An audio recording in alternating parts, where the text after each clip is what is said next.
오늘은 열왕기상 11장 1절에서 13절을 중심으로 신앙은 힘 조절 싸움이다 라고 하는 제목의 말씀을 전하고자 합니다.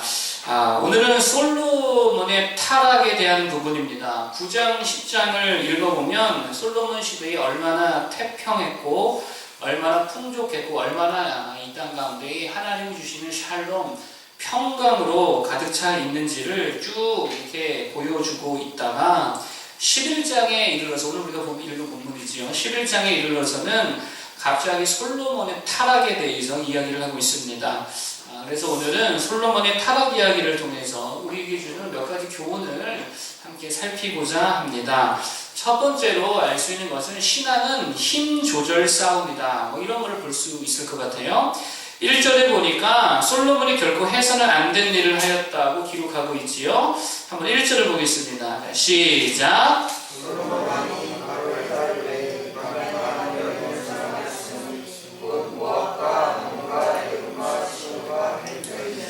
하나님께서 절대로 해서는 안 될 일을 명령하셨던 것이 있었는데, 그게 뭐냐면 가나안 땅의 여인들과 결혼하지 말아라 하는 것을 말씀하셨죠. 그런데 이것을 지금 솔로몬이 행하고 있다라고 하는 것입니다.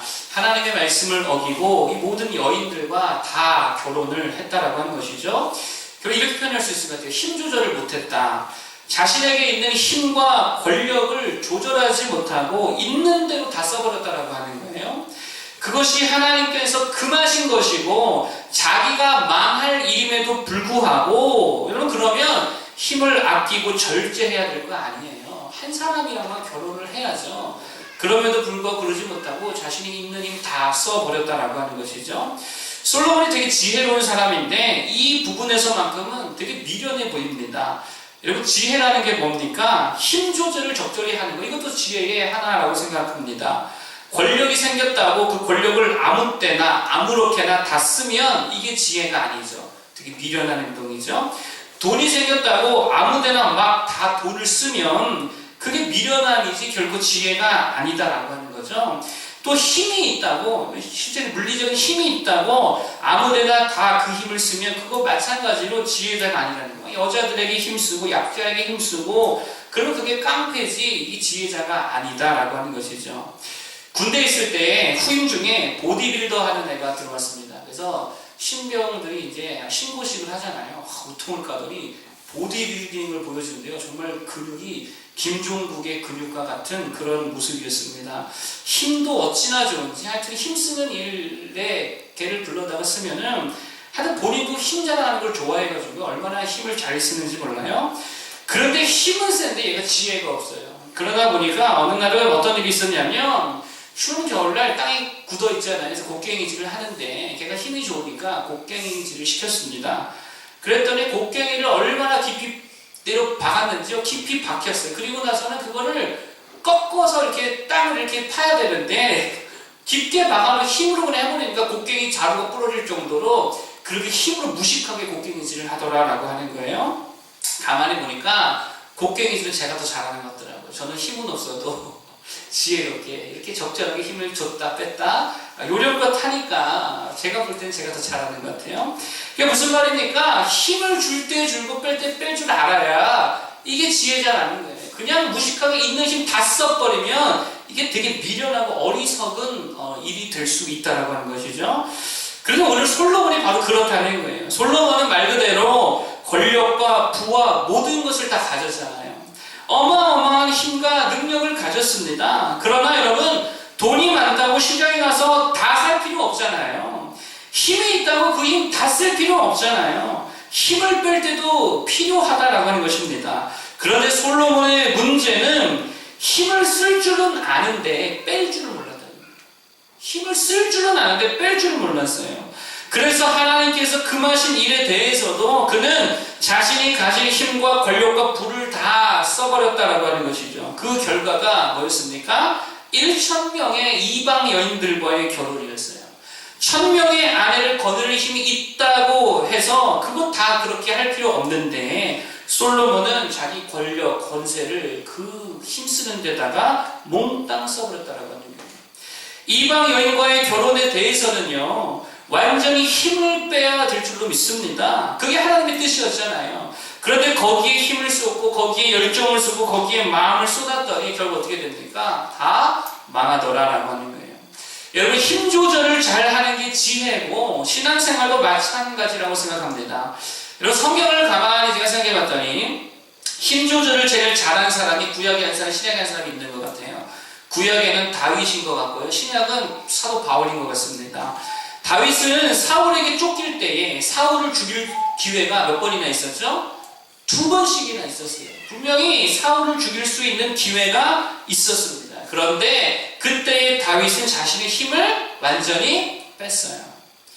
이건 자신의 영역이 아니다. 하나님의 영역이다. 이 믿음 가지고 자신의 힘을 빼버렸습니다. 하나님께서 금하시고 하나님께서 기름 부음 받은 자를 죽이는 거 기뻐하시지 않는 일이기 때문에 이거 하나님께 맡겨버리자라고, 그는 죽일 힘도 있었고 기회도 있었음에도 불구하고 그 힘을 다 거두었다라고 하는 것이죠. 또 압살롬의 날 때도 마찬가지죠. 피난갈 때 시므이라는 사람이 쫓아오면서 다윗을 막 조롱하잖아요. 돌을 던지고. 이때도 다윗이 죽일 힘이 있었어요, 없었어요? 있었어요. 부하가 내가 가서 죽여버릴까요? 했더니 돌아, 하나님께서 허락하신 거다라고 힘을 거두었다라고 하는 거예요. 힘 조절을 되게 잘하는 구약의 인물 다윗이었다라고 하는 것이죠. 신약에 보면 사도 바울도 그런 것 같습니다. 바울에게는요, 그리스도 예수 안에서의 자유함이라는 게 있었어요. 그러나 그는 자유가 있다고 해서 늘 그 자유를 다 쓰지 않았다라고 하는 것입니다. 우상에게 바쳐진 제물로 인해서 누군가가 실족을 한다. 그 고기 먹는 걸로 인해서 누군가가 실족한다면 자기는 평생 고기를 먹지 않겠다고 했어요. 자유가 있었거든요. 그래서 예수 안에서 이제는 돼지고기든 무슨 고기든 우상에 바쳐진 제물이라 할지라도 그 아무것도 아니기 때문에 먹을 수 있을 자유가 있었습니다. 그러나 사도 바울은 자신의 자유를, 그 권리를 굳이 다 쓰지 않았다라는 거예요. 결혼할 자유, 사도 바울에게 있었습니까? 없었습니까? 있었죠. 뭐 하나님께서 너는 절대로 하지 마라 이렇게 말씀하시지 않았잖아요. 권리가 있었어요. 자유가 있었어요. 그러나 그들 다 쓰지 않았다라고 하는 거예요. 힘 조절을 되게 잘했다라고 하는 것입니다. 우리 새벽에도 모세의 마지막 죽는 장면을 우리가 함께 보았는데 성경이 말하죠. 그의 기력이 쇠하지 아니하였다라고 말합니다. 뭐 여러 가지 의미를 볼 수 있는데 오늘 주제와 관련해서 생각하면 모세는 힘을 쓸 때와 뺄 때를 알았다라고 하는 거예요. 사명에는 힘을 쏟고 그렇지 않을 때는 힘을 뺐다라고 하는 것이죠. 그래서 기력이 남아 있었던 거예요. 사명을 다 이루기까지 그는 힘을 쏟고 그 외에는 남겨두었기 때문에 기력이 남아 있었다, 쇠하지 아니하였다라고도 볼 수 있다라고 하는 것입니다. 여러분, 결국 신앙생활을 잘 하려면 이런 걸 잘 해야 된다라고 하는 거예요. 요즘에 SNS 시대잖아요. 그렇기 때문에 이 SNS에다가 내 생각, 내 유감을 얼마든지 표현할 수 있는 자유가 우리에게 다 있습니다. 이게 우리가 가진 자유고 이 시대의 특권이라고 할 수 있겠죠. 그러나 그거 다 쓰지 않는 거, 이게 필요하다라고 하는 거예요. 맨날 거기에 유감 표시하고 거기에 교회를 고발한답시고 늘 누군가에 대한 비방과 판단을 늘어놓고 무슨 정의감에 무슨 의로움에 그거 하는 거, 그것 때로는 되게 미련한 일이 될 수 있다라고 하는 거예요. 여러분, 또 불평과 원망에 너무 많은 힘을 쏟는 시대가 된 것 같아요. 불평과 원망이 얼마나 많은지. 나라 탓, 해외조선이다, 뭐 부모 탓, 사회 탓, 뭐 공산주의 탓, 뭐 일제 탓, 맨날 남 탓만 하죠. 남자 탓, 여자 탓. 얼마나 불평이 많은 시대인지 몰라요? 누가 그러더라고요. 이 시대 사람들을 천국에다 갖다 놔도 불평할 거라고. 왜 불평하는지 아십니까? 천국에서는 불평할 게 없어서 그게 불평이라는 거예요. 아, 여기는 불평할 게 없이 너무 좋다. 이게 불평이라는 거예요. 그게 그만큼 이 시대에 불평과 원망이 많다라고 하는 뭐 그런 증거가 되겠죠. 괜한데 힘쓰지 말자라고 하는 것이죠. 제가 찬양팀을 이렇게 인도했던 적이 있잖아요. 그냥 항상 이렇게 찬양팀 인도하다 보면 문제가 되는 몇 가지 요인들이 있습니다. 그 중에 하나가 뭐냐면요. 기타건 베이스건 건반이건 한 지체가 너무 많은 힘을 줘서 연주를 하면 이게 합주에 불편을 준다라고 하는 거예요. 기타 나올 때는 기타가 나오고, 베이스가 나올 때 베이스 나오고, 브라스 나올 때 브라스 나오고, 건반 할 때 건반이 나와야 되는데, 메인 건반이 모든 것을 다 자기가 연주하려고 하면 기타와 겹치고, 베이스와 겹치고, 브라스와 겹치고, 다 겹쳐버려서 합주가 되지 않는다라고 하는 거예요. 힘을 줄 때 주고 빠질 때 빠져줘야 아름다운 합주가 되더라라고 하는 것입니다. 그렇기 때문에 독주를 주로 하던 지체가 팀에 들어오면 이 절제하는 법, 힘 빼는 법부터 가르쳐준다는 거예요. 이 부분은 너 그냥 뒤에서 코드 플레이만 하면 되는 거야. 이렇게 연주하지 말고 코드 플레이만 해. 힘 조절이 되게 중요하다고 하는 것이죠. 여러분, 힘을 줄 때 주고 뺄 때 뺄 줄 아는 지혜자들 되길 바랍니다. 하나님이 기뻐하시는 일에는 힘을 더 쏟아야죠. 1,000번째 여기는 힘을 쏟아야죠. 하나님이 기뻐하시지 않는 일에는 과감히 힘을 뺄 수 있는 자들이 되기를 바랍니다. 그래야 진짜 좋은 성도, 좋은 아빠, 좋은 엄마, 좋은 남편과 아내, 좋은 직장인이 다 될 수 있다라고 하는 것입니다. 이것을 꼭 기억할 수 있기를 바랍니다. 두 번째로 오늘 본문을 통해서 말씀드리기 원하는 것은 뭐냐면 많다고 다 좋은 게 아니라는 거예요. 적음의 가치를 알아야 된다. 뭐 이런 것을 볼 수 있습니다. 1,000명의 아내를 두면 좋을까요? 안 좋을까요? 남자분들 1,000명의 아내 좋을까요? 안 좋을까요? 제가 이렇게 좋을까요? 안 좋을까요? 좋을 것 같지만 이거 사실 좋지 않아요. 뭐가 좋겠어요? 1,000명, 여러분 이게 좋지 않은데 오늘 결국 솔로몬에게 1,000명의 아내를 두었더니 어떠한 일이 일어나게 되었죠? 1,000명의 아내가 다 하나씩 뭐를 요구합니까? 우상을 요구하더라는 거예요. 왕에게, 남편에게. 여러분 또 우리 솔로몬 왕께서 얼마나 공평한 왕이십니까? 그래가지고 공평하게 한다고 모두 1,000명의 이 또 여인들에게 다 똑같이 우상을 만들어 주었으니 그 우상이 몇 개나 만들어 주겠어요? 1,000개는 만들어지지 않겠습니까? 여러분 잘 보세요. 이거 사실 성경이 솔로몬을 지금 조롱하고 있는 거거든요. 1,000명을 두었다. 조롱하고 있는 것입니다. 1,000번제를 드렸던 솔로몬이, 잘 보세요. 하나님께 대한 1,000번제를 드렸던 솔로몬이 지금 어떻게 지금 타락이 되었는가? 1,000명의 아내를 두었고 그로 인해 1,000개의 우상을 만든 자로 전락되었다는 거예요. 엄청난 조롱입니다. 1,000이라고 하는 숫자를 가지고 지금 솔로몬을 조롱하고 있는 거예요. 여러분 잘 보세요. 아내를 많이 두었더니 뭐만 늘었습니까? 우상만 늘었어요. 죄만 늘었다는 거예요. 여러분 우리가 이것을 깨달아야 합니다. 많이 가진다고 이게 항상 선한 것이 아니라는 거예요. 제가 우리 애들 보면서 느낍니다. 집에 예전에는 장난감이 많이 없었는데 하나 둘 이렇게 사주다 보니까 장난감이 되게 많아졌어요. 그리고 여러 또 분들이 이렇게 좀 장난감 나눠주고 하니까 너무 많이 있습니다. 많으니까 얘네가 소중한 것을 모른다는 거예요. 예전에 없을 때에는 한두 가지만 있어도 되게 귀하게 여기고 얼마나 애지중지하던지 한두 가지로도 그냥 뭐 며칠씩 갖고 놀았는데 너무 많이 쌓이다 보니까 저는 감사할 줄 모르고 오히려 맨날 새로운 것만 찾더라는 거예요. 하나 사고 오면 바로 다음날 또 사달라는 거예요. 아주 이게 되게 습관이 잘못됐다라고 하는 것이죠. 많으니까 오히려 불평과 죄만 늘더라는 거예요. 여러분 사람이 다 그렇습니다. 우리가 하나님께 그나마 적게 죄 짓는 이유가 뭔지 아십니까? 우리들이 그나마 하나님 앞에 적게 죄 짓는 이유가 뭐냐면 사실 가진 게 없어서 그럴 때가 되게 많다는 거예요. 쉽게 말해 죄 지을 능력이 안 돼서 그럴 때가 되게 많다는 사실입니다. 시간적 여유가 없어서 죄를 못 짓는 거고요. 경제적 여유가 없어서 죄를 못 짓는 거고요. 가진 권력이 없으니까 뇌를 받을 일이 없잖아요. 그런 죄를 우리가 안 짓는다는 거예요. 그런데 정작 우리는 늘 적게 가졌다는 것으로 불평하고 원망하고 있더라는 거예요. 그래서 뭘 추구해요? 많음을 추구해요. 1,000명의 여인을 추구하고 있다는 거예요. 그럼 그나마 없으니까 우리 신앙이 이 정도 수준이 유지된다는 것을 깨닫기를 바랍니다. 적음의 가치를 알았으면 좋겠어요. 아내가 한 분이니까 얼마나 좋아요. 1,000명 보기 1,000명이 좋습니까? 한 명이 좋습니까?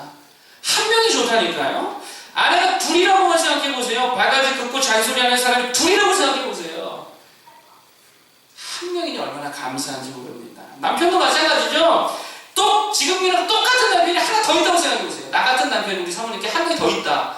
제가 생각해도요. 이거 할 짓이 아니에요. 한 명 있는 게 진짜 감사하다니까요. 여러분 2명만 돼도 제대로 된 정신을 못 삽니다. 무엇보다 하나님이 한 분이시니 얼마나 감사해요. 그렇지 않아요? 만약에 오늘 솔로몬처럼 섬기는 하나님, 솔로몬이 지금 섬기는 하나님이 몇 명이에요? 1,000명이잖아요.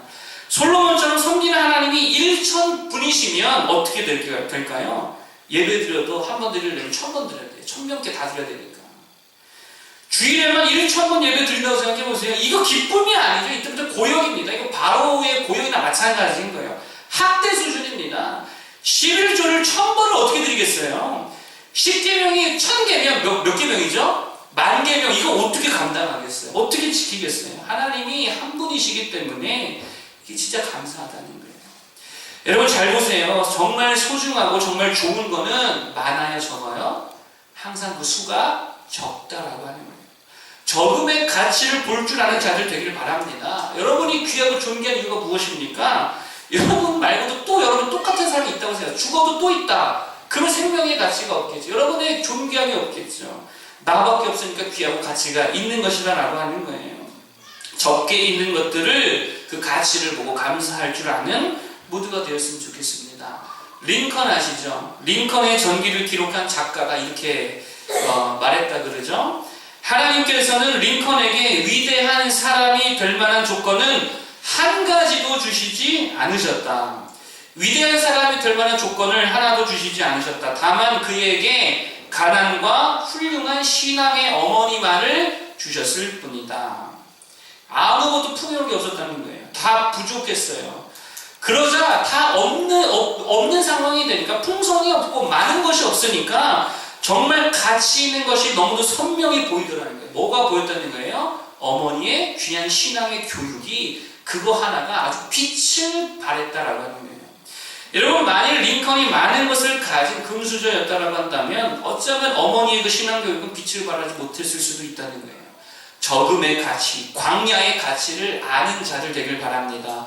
그래서 그 가치 있는 것을 힘껏 부여잡고 승리할 수 있는 우리 모두가 되기를 바랍니다. 여러분 가치 있는 거 하나밖에 없는 거 하나님 붙들고 예수 그리스도 붙들고 진리 붙들고 말씀 붙들고 또 무엇보다 정말 몇 안 되는 가족들, 제가 요즘에 너무 가족들 비하하는 말씀을 드린 것 같아서 죄송스럽지만 몇 안 되는 가족들에게 정말 우리 모두 더 잘하며 살았으면 좋겠어요. 얼마나 귀해요. 가족이라는 게 몇 사람밖에 되지도 않는데 서로 의지하며 사랑하며 서로 힘이 되어줄 수 있는 이 적음의 가치를 알 수 있는 모두가 되기를 축복합니다. 마지막 세 번째는 온전함이 뭐냐 이것을 살피기를 원하는데요. 4절과 6절 한번 읽어볼까요? 4절과 6절을 한번 읽어보시면 4절부터 자 시작. 다른 신들을 따르게 하였으므로 왕의 마음이 그의 아버지 다윗의 마음과 같이 아니하여 그의 하나님 여호와 앞에 온전하지 못하였으니 6절도 시작. 솔로몬이 여호와의 눈앞에서 악을 행하여 그의 아버지 다윗이 여호와를 온전히 따름같이 따르지 아니하고 아멘. 솔로몬이 뭐를 잃어버렸대요? 온전함을 잃어버렸다라고 이야기하고 있죠. 1,000명이나 되는 아내들로 인해서 솔로몬은 결국 치명적인 실수를 하게 되는데 그게 4절에서 말하는 대로 뭐냐면 그의 하나님 여호와 앞에 온전하지 못하였다. 온전함을 잃어버렸다라고 하는 것입니다. 여러분 여기서 온전함이라고 하는 히브리 단어, 제가 요즘에 이런 설교는 잘 안 했는데 히브리 단어가 뭐냐면은 샤렘입니다. 샤렘. 뭐랑 발음이 비슷해요? 샤렘. 뭐랑 비슷하죠? 샬롬 비슷하죠? 샬렘. 이게 뭐냐면요, 온전한이라는 의미도 있지만 사실은 이 어근을 따져보면 이게 평화로운이라는 뜻입니다. 그러니까 온전한, 이거는 평화로운, 평화에 대한 이야기다라고 하는 거예요. 그러니까 솔로몬이 샬렘, 온전함을 버렸다라고 하는 말은요, 그가 하나님과의 화평을 버렸다라고 하는 말이에요. 온전함을 버렸다라고 하는 말은 다른 말이 아니라 하나님과의 화평한 관계를 버렸다라고 하는 거예요. 하나님과 화평하다, 화목하다라는 말이 무슨 말입니까? 하나님께 순응하고 하나님께 순종하고 하나님과 같은 마음, 같은 뜻으로 같이 동행하는 삶, 이게 화목한 삶이잖아요. 이러한 하나님과의 화목한 동행을 버렸다는, 이게 온전함을 버렸다라고 하는 말의 의미라는 거예요. 하나님과 동행, 샬롬에서 평강한 삶을 그가 버렸습니다. 무슨 말입니까? 사실상 하나님과 그가 대적이 되었다는 거예요. 하나님을 솔로몬이 대적했다는 거예요. 화평을 버리고 대적자가 되었다. 여러분 그러자 그 결과가 어떻게 되었습니까? 14절을 읽어볼까요? 오늘 우리가 읽진 않았지만 솔로몬이 여호와와의 화평을 버리자 하나님께서 어떻게 행하셨는가? 14절 보겠습니다. 시작. 여호와께서 에돔 사람 하닷을 일으켜 솔로몬의 대적이 되게 하시니 그는 왕의 자손으로서 에돔에 거하였더라. 아멘. 누구를 일으켰냐면 하닷이라는 사람을 일으켰습니다. 하닷을 통해서 솔로몬의 무엇이 되게 하셨다 그래요? 대적이 되게 하셨대요. 여러분, 대적자 히브리어로 뭔지 아십니까? 이게 사탄이에요. 사탄. 히브리어로 그냥 사탄입니다. 그러니까 사탄이라는 말이 다른 말이 아니라 하나님의 대적자라는 말이잖아요. 다시 말해서 하나님과의 평강을 떠난 자, 하나님 앞에서의 온전함을 버린 자, 지금 그 솔로몬이 하나님의 뭐가 되었다는 거예요? 대적자, 사탄이 되었다는 거예요. 여기 되게 중요한 개념이고 중요한 핵심입니다. 우리가 하나님과의 평강의 관계를 놓쳐버리고 버려버리면 순응하지 않고 순종하지 않고 주님의 뜻 가운데 주와 함께 동행하는 삶을 버려버리면 뭐가 되냐? 대적자, 사탄이 된다. 우리도 사탄이 될 수 있다는 거예요. 엄청난 말씀을 하고 있는 것이죠. 우리 주님의 설교와 바울의 서신을 보면 하나님께 불순종하는 자들을 마귀와 사탄과 동일시할 때가 있지요. 마귀의 자녀들이다라고도 하고요, 불순종의 아들들이다라고도 말씀하시죠. 왜 그런 표현을 하시는 걸까요? 아버지와 아들의 본질이 같기 때문이에요. 예수님이 하나님의 아들이다라고 하는 말이 그렇기 때문에 무슨 말입니까? 예수님이 하나님이시다라고 하는 말이거든요. 그렇기 때문에 범죄한 자들이 마귀의 자식이다라고 하는 것은 본성상 그들이 뭐라는 거예요? 마귀라는 거예요. 그래서 주님은 주님이 십자가 사역을 가로막는 베드로를 향해 뭐라 그러죠? 사탄아 내 뒤로 물러가라. 대적자라는 거예요. 하나님과 평강으로 동행하지 않는 자, 주님의 뜻과 함께 가지 않는 자, 대적자, 사탄이 될 수 있다는 것입니다. 여러분, 오늘 우리도 마찬가지라는 거예요. 사탄이 될 수 있습니다. 하나님과의 화목을 버리면은요, 언약을 버리고 내 마음대로 내 뜻대로 하나님의 말씀과 주님의 뜻과 반대되는 삶을 살면, 온전함을 버리고 하나님과의 화평을 버려버리면 우리도 사탄이 될 수 있다는 거예요. 그러면 하나님이 그때부터 그를 대적하시죠. 사탄이니까. 그리고 왜 신명기에 보면 말씀을 떠난 자들에게 그토록 잔인하고 무서운 저주를 막 쏟아부으실까요? 누구로 보기 때문이에요? 사탄으로 보기 때문이에요. 대적자, 마귀와 동일시하고 계시다는 거예요. 하나님과 화평한 자들이 되길 바랍니다. 온전한 자를 되길 바랍니다. 말씀을 붙들라는 거예요. 그리고 예수 그리스도를 붙들기를 바랍니다. 화평케 하시는 예수 그리스도잖아요. 여러분, 솔로몬의 이름이 뜻이 뭔지 아십니까? 평강이에요. 솔로몬, 이것도 샬롬에서 나왔습니다. 샬렘, 똑같은 말이에요. 근데 솔로몬이 샬렘을 버렸더니 하나님과 화평이 깨어지고 대적자 사탄이 되더라. 우리가 주님과의 평강을 붙들고 순종하고 순응하고 예수 안에서 주와 동행할 때에 진정한 솔로몬의 삶이 되게 될 줄로 믿습니다. 솔로몬이 11장 이전에 받은 축복을 다 누리게 될 줄로 믿습니다. 하나님과 화평한 자들 되기를 축복합니다. 우리 세 가지를 말씀드렸어요. 첫 번째는 힘 조절을 잘 해야 된다. 주신 힘, 권세, 자격, 권리 다 쓰지 말고, 자유 그거 다 쓰지 말고 쓸 때 쓰고 뺄 때 뺄 수 있는 자들 되길 바랍니다. 특히 어디에 힘을 쏟아야 된다? 사명에 힘을 쓰는 자들 되자. 두 번째로 많다고 다 좋다 안 좋다? 많다고 다 좋은 게 아니라는 거죠. 적은 것의 가치를 볼 줄 아는 자들 되길 바랍니다. 이 땅에 유일하게 주신 예수 그리스도의 얼마나 가치 있어요. 이거 붙들어야죠. 교회 얼마나 가치 있어요. 붙들어야죠. 그리고 가정 섬기고 붙들어야 되고, 믿음이라는 거 붙들어야 되고, 그 적은 것의 가치를 알 수 있는 자들 되길 바라고요. 세 번째로 하나님과 화평한 자들, 온전한 자들이 되자라고 하는 거죠. 대적자가 아니라 순종과 순응으로 하나님의 뜻과 화평하여 동행할 수 있는 하나님과 화평한 백성, 진정한 이 시대의 솔로몬이 다 되기를 간절히 축원합니다. 찬송 부르고